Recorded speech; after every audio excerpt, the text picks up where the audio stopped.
avant qu'il ne soit trop tard.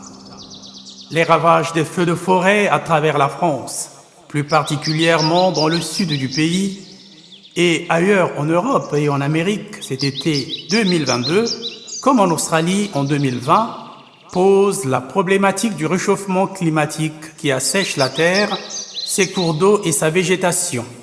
Sans ambiguïté et de façon terrifiante, sans parler de la fonte des glaciers en Antarctique, au Groenland et de ses conséquences au niveau de la mer et de l'effondrement de la biodiversité. Tous ces drames nous rappellent que la Terre est une et que les conséquences du réchauffement climatique sont planétaires. Ainsi, en suivant la trame de ma pièce théâtrale, vous pourriez me dire, c'est quoi le rapport entre le biome de Bornéo et le bassin du Congo? Lorsque les deux forêts primaires qui constituent les deux poumons du monde sont saccagées en toute indifférence de la fameuse communauté internationale ou par ceux qui s'estiment être loin de l'Amazonie ou du Congo, sachant que la terre qui nous est donnée en partage à tous est une et par conséquent, elle requiert la solidarité de tous pour maintenir en équilibre son écosystème. Si les feux de forêt en France, en Espagne, au Portugal, aux USA ont démontré la communion fraternelle des soldats du feu quand hommage leur soit rendu, pour éteindre des foyers d'incendie, à combien plus forte raison ne serait-il pas judicieux de prévenir tous ces drames par l'anticipation et de préserver tout ce qui pourrait concourir à éviter tant de souffrances à la planète Terre, la mère de l'humanité et de sa biodiversité. Et si les causes du réchauffement climatique étaient multiples et que l'homme en était le principal instigateur, pourquoi ne pas remettre en question et changer de mode de consommation tendant à la sobriété heureuse qui n'affecte pas la nature? Par exemple, les émissions de gaz à effet de serre ne sont pas une fatalité pour la destruction de la couche d'ozone, car des alternatives du bien-être industriel peuvent bien se trouver, plutôt que de polluer l'atmosphère sans arrêt. La terre et la mer sont en détresse et le burn-out de la nature se fait sentir. Tempêtes de grêle, vents violents, tornades effroyables, canicules et tsunamis deviennent son expression. Les biens de la terre dont nous jouissons, matières premières, etc., sont l'héritage des milliards d'années que nous sommes en train de consumer à tour de bras en quelques années à peine.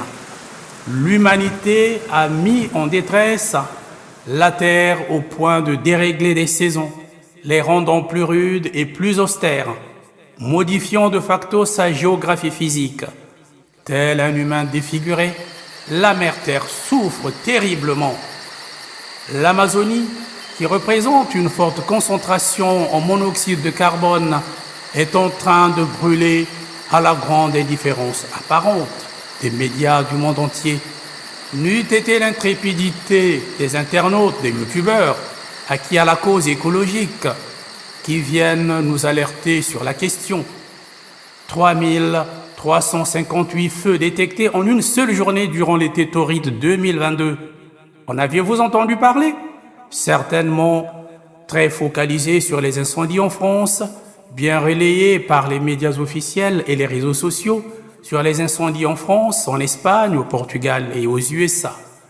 Des agriculteurs qui défrichent les forêts pour y installer des cultures de soja, principalement destinées à nourrir une très grande majorité des animaux d'élevage, alors que l'Amazonie approche très dangereusement d'un point de bascule auquel elle n'aura plus la possibilité de se régénérer.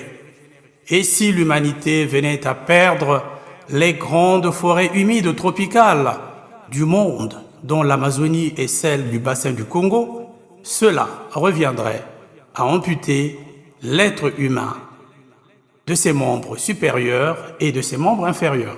Oui, mais vous me direz qu'il y a des prothésistes qui existent. Ce serait plus que dramatique pour l'humanité.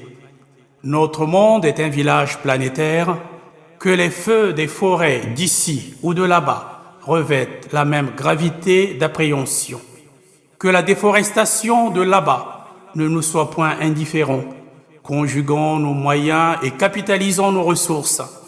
Il est encore temps avant qu'il ne soit trop tard.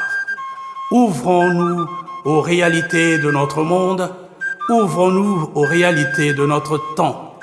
La gestion des ressources naturelles ne devrait plus laisser personne indifférent, car les drames qui se produisent dans l'hémisphère sud auront indubitablement un impact dans l'hémisphère nord et vice-versa. Que finisse l'hypocrisie sur l'exploitation sauvage et odieuse des ressources naturelles par les multinationales pour la pérennité de la biodiversité et du bien-être de la Terre pour tous. C'est ce que nous allons présenter à travers Avant qu'il ne soit trop tard, écrite par Kunkuku Theodulos Auguste, s'inspirant de Querida Amazonia, une exhortation apostolique du pape François, en lien avec la tragédie qui se vit dans la forêt du Mayombe Congo, une illustration similaire du drame des communautés autochtones de l'Amazonie ou celle des peuples des forêts septentrionales du Congo. Theodulos